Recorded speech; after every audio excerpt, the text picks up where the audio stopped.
¿Con quién estaríamos mejor o con quién estaríamos peor?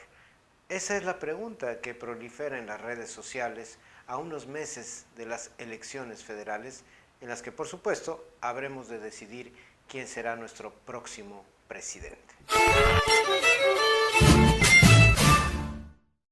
En medio de la guerra de opiniones en torno a la figura mesiánica que resolverá los problemas de México, quisiera comentar con usted esta pregunta que, como dije hace un momento, prolifera en Facebook.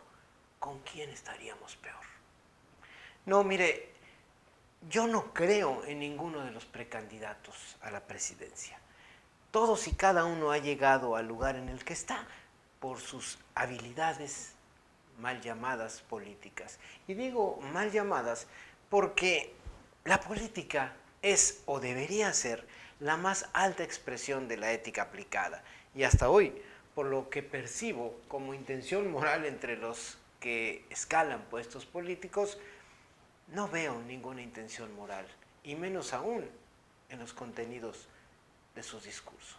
Pero dejando de lado el cuestionable compromiso social de los contendientes, lo invito a repasar conmigo algunas de esas acciones muy simples que no va a resolver ningún presidente.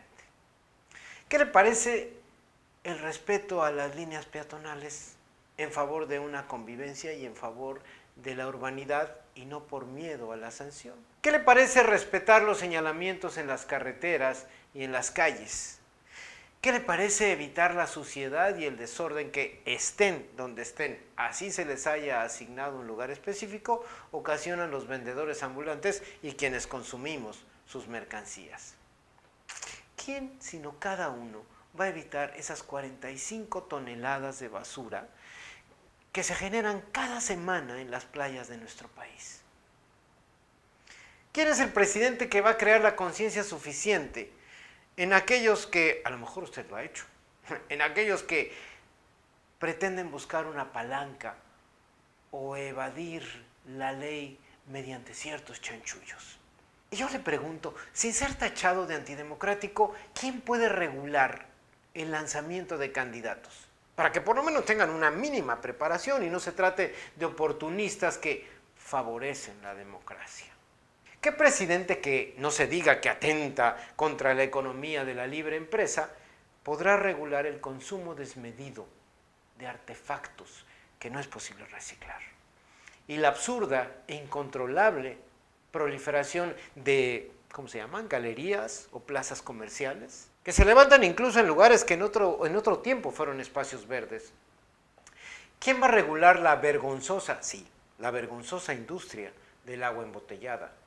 Y la llamo vergonzosa porque si se aprovechara la tecnología y la infraestructura de estas fábricas para generar verdaderamente la limpieza del agua que se pudiera repartir a las ciudades, a los pueblos, se aprovecharía toda esta inteligencia tecnológica. Pero claro, no es negocio, no se vende. Y ahora dígame, ¿qué secretario de Educación que no atente contra los logros sindicales va a hacerle saber a los maestros que su lucha es por la educación y no por sus prebendas y sus plazas? ¿Quién va a despertar a los burócratas que están hartos y se duermen y comen en sus horas de trabajo? ¿Bajo qué ley o qué decreto lo va a evitar?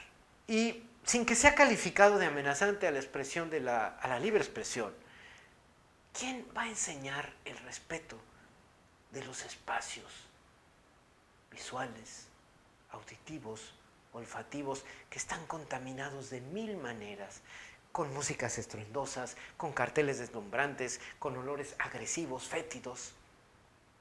¿Y qué le parece si vemos nuestros mundos particulares? ¿Hay algún funcionario que corrija o nos corrija nuestra falta de puntualidad?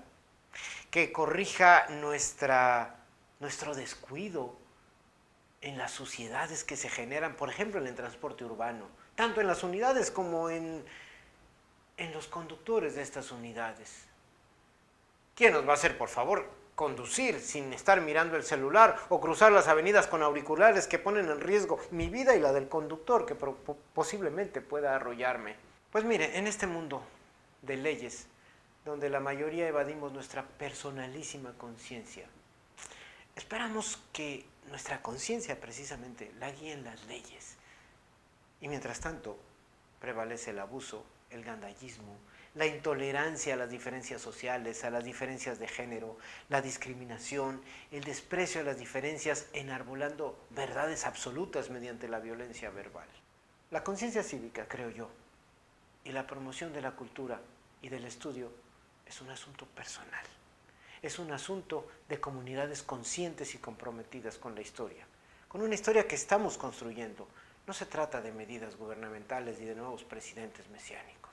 Aunque esto es una verdad, mientras el impulso a la educación libre, académica y seria en todos los niveles no sea prioridad de los gobiernos, quienes luchen por abrir esos espacios a la reflexión y al aprendizaje crítico se verán relegados en ámbitos que paulatinamente se van ahogando.